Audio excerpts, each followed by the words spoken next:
Drian, kalau misalkan dibilang di sini mereka mengamankan area of effect karena mereka sadar bahwa mereka kebanyakan single target. Dan sakit banget Single target, Iya. dan kalau misalkan ngomongin di Sunshin, dia juga open mapping dan single target juga sebagai marksman.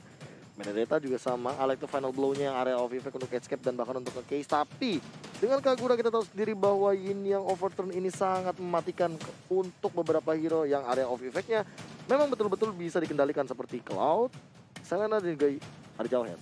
Iya. Oke, 2 pick terakhir. Tapi kita udah lihat 4 pick dari tim Onyx Esports. Tapi Gio, bakal tebak-tebakan dulu. Boleh. Pick dari Onyx Esports, last picknya apa Gio? Last pick-nya ya, dia kayaknya bakal ngarah ke lapu-lapu di band. Berarti ke arah fighter sih kalau menurut aku ya. Aku tuh. Digi? Khalid? Digi dan Khalid. Bentar. Khalid. Mereka mau main Berarti- super team fight early Berarti sih. fans yang pakai ini nih, Jauhead. Nah ini last pick-nya aku rasa bakal ambil XP lane. Tahu nggak? Kok Iya, tiba-tiba, pasti. kok tiba-tiba kayak, aduh jangan sampai deh. Apa tuh? Hayang Jauhead? Hah? Hayang Jauhead, fans yang samping Cloud. Wah bisa iya benar-benar. Kayak yang sering kita mainin Jauhead Iya. Hyper. Jauh head hyper. Onyx Esports ini butuh offlaner. Iya. Iya. Satu Siapa offlaner ya? terakhir. Tamus kah? Enggak. Hayabusa. Hayabusa. Aku mikir kalau Hayabusa double split push oke. Tapi kalau misalkan untuk posisi Team kayak fight gini, iya mereka butuh banget yang bisa nge-split push. Ya, I mean, Digi men. Digi tuh kayak bener-bener Balmon. berat. Tapi Balmon. Balmon. Ini cewek juga sempat mainin Balmon loh by the way. Wow. Fun fact. Balmon. Ini sepertinya adalah Balmon pertama. Enggak ya? Ini Coba untuk kita ya cek. season ini ya. Season ini Season ya? ini. Iya. Season ini ya. Nggak ada yang pernah pakai Season Balmon. ini ya, season Nggak ini ada. ya. Iya benar-benar Season Balmon ini ya. pertama ini. For the first time. Iya, tapi kalau misalkan kita melihat cewek dengan Balmon itu bukan the first time-nya. Oh iya. Udah pernah sebelumnya. Udah pernah. Tapi di MPL for the first time. Iya, ini menarik 7 banget sih, maksudnya. menarik banget sih. Area of effect sih area of effect, tapi area of effect-nya Balmon Kagura ternyata yang dimainkan oleh teman-teman dari Onyx Esports. Bahkan sebagai kemarin sempat yang OP banget Balmon dijadiin rebutan. Iya. Dan kali ini bakal dipakai kembali oleh seorang Boots, bukan Boots. cewek. Oh, Dan kita bakal untung. lihat ini permainan dari tim Aura Fire Cloud sang Hyper. tuan rumah. Akankah tim Aura mampu menangkan pertandingan ini ataukah dari tim Onyx Esports yang akan memastikan dirinya menginjak ke peringkat yang lebih tinggi? Alright, langsung aja kita masuk di game kedua match kedua game pertama. Yes, betul banget sekali. Tapi kali ini Kira dan juga Boots masih berada di sisi offlaner yang sama. Berlawan seorang cewek, Kira bakal mengganggu pergerakan untuk seorang cewek, sedangkan Boots bakal bertemu dengan seorang fans nih, Gio. Benar sekali, ada Drian yang sudah mulai terkena abyssal trap di sana. Dan High dengan buff purple-nya masih cukup aman sekali. Belum ada gangguan yang signifikan dilakukan oleh Onyx Esports. Ya, bukan hanya itu aja. Hai juga lebih untung dari segi rotasinya, dia sudah masih mendapatkan Little Wanderer, Powerful Buff, dan langsung menuju ke arah Red Buff. Cewek sudah melakukan rotasi kali ini. Yang diajar adalah seorang Fast Roll, tapi cewek terkena damage. 9/9 gak berhasil dilakukan oleh seorang cewek terhadap seorang Fast Roll. Ya, cukup mengerikan juga dengan ada Digi di sini ya. Kalau misalnya menurut aku, Digi ini pasti bakal ngerepotin banget bagi tim Onyx Esports. Karena dengan kita tahu banyak sekali hero CC yang dimiliki oleh tim Onyx Esports, tentunya akan menjadi kendala tersendiri. Oke, tapi fans kali ini harus mundur. Lihat ada Kibo di sana bersama dengan suara saat. Coba dihajar, gak ada. Gak mau lebih. Godiva dengan stikernya berhasil mentaunting. Dan Sans Retribution mengamankan gold buff di bottom lane. Yes, sudah mulai keluar yang dilakukan oleh seorang Sans. Mountain Shocker untuk melihat vision dari tim Aura Fire. Kali ini dari mid-nya sudah ada Funstrong dan juga High. Sementara dari Sans mencoba untuk melakukan cicil-menyicil ke arah Godivanya. Yang udah cukup sekarang. Cicil mencicil terhadap Godivanya dan Hai melakukan rotasi lagi karena mid lane 3 player dari tim Onyx Esports benar-benar menjaga pergerakan dari Sans. Seperti mereka sadar kalau Sans ini butuh di take care. Sans ini butuh dijaga. Di arah top lane ada pertandingan 2 versus 1 seperti ada Sans mendapat sedikit space create yang dibuat oleh seorang Benedetta di arah top lane, bahkan menuju ke arah Turtle. Cewek dengan execute yang berhasil mendapatkan satu buff spot. Yes, disusul juga dengan ceweknya harus menghilang. Dan kali ini High Wow. harus high and dry. Wow. Hai. Di arah mid lane langsung saja dibertengah yang overturn dan kita nggak melihat apa yang terjadi di sana, langsung ditumbangin oleh seorang Drian. Gio. Iya, bener banget. Dan kali ini dari Sans sendiri sudah mengamankan Turtle yang pertama di line of down di menit 2:30 detik ini. Sun sepertinya udah mulai mendapatkan beberapa momentum-momentum bagus untuk tim Onyx Esports. Oke, langsung aja Regis Sestrom ke arah depan. Boots masih bisa bertahan, masih bisa berhasil, dan Fans juga bisa dibilang lebih unggul dibanding seorang Boots. Iya, bisa dibilang seperti itu. Tapi kalau dari XP sebenarnya agak lebih diunggulkan oleh Boots ya, Oji. Kalau dari segi XP-nya. Ya, Mountain Shocker telah dibuka. Vision dari tim Onyx Esports sudah bisa melihat keberadaan dari tim Aura Fire. Tapi di arah top lane, cewek juga nggak bisa terlalu terburu-buru. Sun sudah punya Swift Boots kali ini. Cewek menang satu level atas seorang Kira. Tapi ketika cewek salah pergerakan sedikit saja, dia bisa dilempar di ejector langsung ke arah turret dan bahkan unstoppable force-nya bakal bisa menumbangkan dia. Iya, Kiboy. sebentar itu ada Kiboy yang coba masuk ke arah Kiranya tapi belum mau terlalu mengambil komitmen ke arah Kira. Tapi kali ini sudah mulai ada serangan dilakukan oleh Kiboy. Way of Dragon dilakukan ke arah Kira di sana. Sepertinya gak bakal bisa selamat dan Kiboy masih ada flicker save the day. Gak bisa. Rednya. Ternyata Flicker gak save today. Kali ini di arah top lane ada Godiva dan juga Vansro memilih untuk mundur dari seorang Sans karena dia bakal coba fokus untuk farming terlebih dahulu.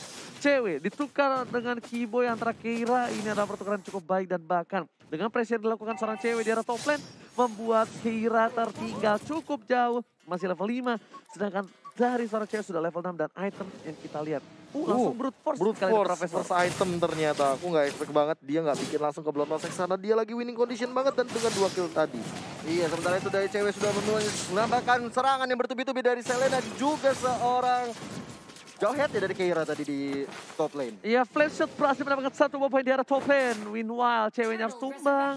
Tapi ini it's okay. Dua Dragon langsung ke arah seorang Godiva langsung keluarin time journey is back. Tapi ternyata flame shot lagi dan lagi dari seorang dia masih menumbangkan seorang Godiva. Langsung menuju ke arah Turtle yang takut air dari Fan. Sudah berada di garis depan. Apakah akan ada Raging Sensor?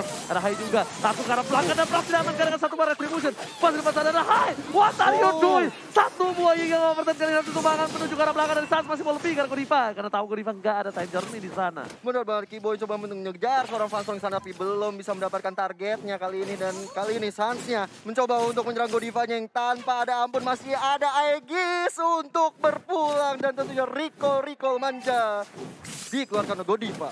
Oke, Aegis sudah harus keluar dan player gold lagi-lagi cewek ketika megang Benedetta. Dia selalu memegang top gold di arah top lane kali ini. Tapi coba menggarap satu demi satu. Keira udah sakit damage dari seorang cewek. Di sini uniknya Hike langsung menjadikan Thought Boots ya Oji.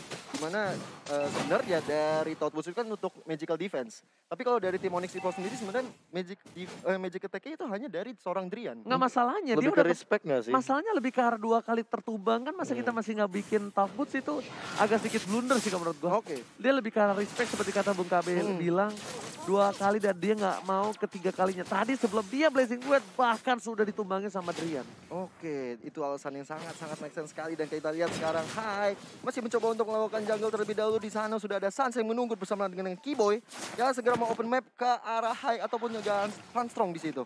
Oh, meanwhile dari bottom lane dari seorang Benedetta mengganggu pergerakan seorang fans kali ini. Lihat di gating, digocek kiri kanan. Nine of Nice flash dash demi dash dikeluarkan. Fansnya bahkan seperempat darah cewek mengungguli posisi di 2 lane yang berbeda. Luar biasa banget pergerakan dari cewek ini. Dia benar-benar rotasi dari top sampai bottom lane. Dan dua-duanya dimenangkan oleh dia loh lane-nya. Yes. Ngeri. Makanya bahkan lane di arah bottom lane terlebih dahulu yang diamankan oleh seorang cewek karena di sini fansnya nggak punya kekuatan untuk menghantam, tapi Vansro bakal jadi pilihan. Dan final blow karena seorang Hai, Dash dikeluarkan, belum ada yang segera dikeluarkan dan bahkan Godiva yang menjadi pilihan. Maka menjadi telur lagi, Kiboy masih selamat dan flash shot. Dengan kali tiganya Fans harus ditumbangin kali ini. Sehingga overturn yang cukup baik. Meanwhile di arah bottom lane, Vansro akan bisa berbuat banyak, akan bisa pulang mau jadi goyang. Satu hit terakhir, kill spree-nya aktif dan gak jadi tumbang. Bener banget, Sansnya luar biasa banget. Kalau menurut Profesor KB apa yang terjadi itu Boris? Tadi aku sempat satu hal sepersekian detik ketika tadi kita melihat fans yang ingin melakukan stand guard. Ternyata langsung di cancel sama Drian. Dia langsung yang overturn pas barengan sama payungnya. Ngasih efek knockback dan meng-cancel satu heal yang sebenarnya bisa buying time untuk Aura Fire. Tapi ternyata di cancel, langsung bisa di zoning out, dan itu zoning out yang sangat mahal. Kenapa? Karena bayarannya adalah semua source skill ultimate yang sudah dikeluarkan dari masing-masing tim. Oh benar banget. 22.000 gold yang dimiliki tim Onyx Esports membuat Sans mendapatkan Blade of Despair di menit yang ke-7. Kira harus mengcover permainan dari tim seorang Hai. Godiva di depan sana akan menjadi burung, ditendang begitu saja. Maka Turtle lagi dan lagi. Onyx Esports mendominasi dengan turtle-nya, Gio. Iya bener banget, tambah-tambah pun di got dan kali ini semuanya ejector dikeluarkan ke arah Kiboy di belakang sana. Dikeluarkan juga seorang fans yang mencoba untuk lompat ke depan tapi masih gak final bisa blow ke arah selamat. belakang, double kill dapatkan Hai juga arah belakang flash shot. Lagi dan lagi dari seorang Rian masih mau lebih dari cewek. Keira di sini balik kembali dari seorang Kiboy. Mau coba untuk melakukan freestyle tapi gak ada flickernya dan bahkan Keira bakal coba digabrak oleh seorang Boots. Boots sudah ngomong teammate lagi milih untuk mundur terlebih dahulu dari tim Onyx Esports. Bener banget, dan kayak ini bener-bener dari seorang tim Onyx Esports. Luar biasa banget, overpower, dan kali ini Sas menjadi target. Menargetkan Godiva yang gak bisa pula, masih bisa ternyata killing spree didapatkan oleh Sas. Mencoba untuk di backup oleh Keira tapi Keiranya gak mau ngambil resiko terlalu lebih. Alright. Ini Onyx Esports nih udah mendapatkan 13 poin kill. Bahkan Aura Fire. Mereka harus benar-benar mendisiplinin laningnya dulu. Mereka nggak bisa teamfight seperti itu. Dan ini adalah head to head antara Fason dan juga Drian. Dengan KDA 10.3 Drian berada di posisi kedua overall di tim MPL season yang ke-7. Oh keren banget ya, 10,3 ini tinggi banget loh. Dan banding dengan Gak remedial dia. iya, gak remedial. Tapi kalau misalkan melihat ngomongin masalah KDA, kalau dari team fight emang Drian ini adalah salah satu support yang paling sering nempel banget sama either dia side lanernya atau sama keyboy-nya. Oke, bahkan di sini cewek lebih memilih untuk mendapatkan Malefic Roar. Dia pengen mencabik-cabik siapapun itu yang ada di garis depan. Yes. Di sini fans juga nggak bisa terlalu barbar seperti game, seperti di early game di arah bottom lane. Dan take time kali ini, meskipun debut di MPL ID Season 7, Onyx Kiboy telah memperkuat Onyx Esports di MPL ID Season 5 sebagai sub dari Psycho. Iya, sekarang Psycho sudah berpindah ke RRQ ya. RRQ Hoshi. Iya, dan kali ini kita lihat sudah mulai Motoshocker dikeluarkan oleh seorang Sans sana untuk melihat vision yang dilakukan Kiboy oleh udah punya Onyx. kali ini flicker, apakah bakal coba di freestyle dulu bos? Enggak, recall dulu bosku. Tas kalau kata Bung Cornet ya. Iya. Dan Kiboy masih mencoba untuk mencari momentum, membuka vision, nge-caving. Tapi nggak ada sama sekali yang berani untuk mendekat ke arah seorang Kiboy. Ninwan, daerah top lane, cewek melakukan clearing minion dan berhasil men-cover turretnya. Dibalikan. Satu persatu dites lagi Keira gak punya damage dan bakal Babalor terhormat sudah diamankan oleh seorang Sal. Cewek solo kill seorang Keira di arah top lane. Ninwan di arah Sandgar di arah bottom lane. Masih dapat dihajar Kiboy, masih dapat dikatakan belakang dan master kill. Didapatkan oleh seorang Drian. 2 dan bahkan 4 player hilang dari tim Aura Fire. Dan ini bencana untuk tim Aura Fire. Tinggal Tristan Van Armstrong aja yang masih bertahan untuk menjaga base terakhir dari Aura Fire. Ini bahaya banget. Ketika Lordnya udah masuk ke mid lane tentunya. Kiboy, Sans, Drian, cewek semuanya sudah siap untuk menghajar turret terakhir milik Aura Fire. Gila Kiboynya dari garis depan. Coba untuk masa dan Genflix Aromo bahkan yang menjadi stikernya. Drian, flame shootnya habis memang di seorang Fason dan dikaprok begitu saja. Dihindari dengan ada satu Garot dan Kiboy. Tas lagi kalau kata Bung Cornet. Benar banget. Terus helmet juga diamankan oleh seorang Kiboy dan kali ini Lordnya sudah masuk. Motoshocker dikeluarkan untuk melihat pergerakan dan membuat lambat lawan-lawannya. Dan kali ini Final Blow dikeluarkan juga untuk seorang cewek yang masih bisa bertahan tentunya. Dan udah mulai masuk ke arah base-nya kali ini dan lihat Flaming Soul dan ternyata Blazing West yang buka 15 miliar harus menghilangi semuanya. Onyx Esports gak mau terlalu lama membodrek game ini dan dia bahkan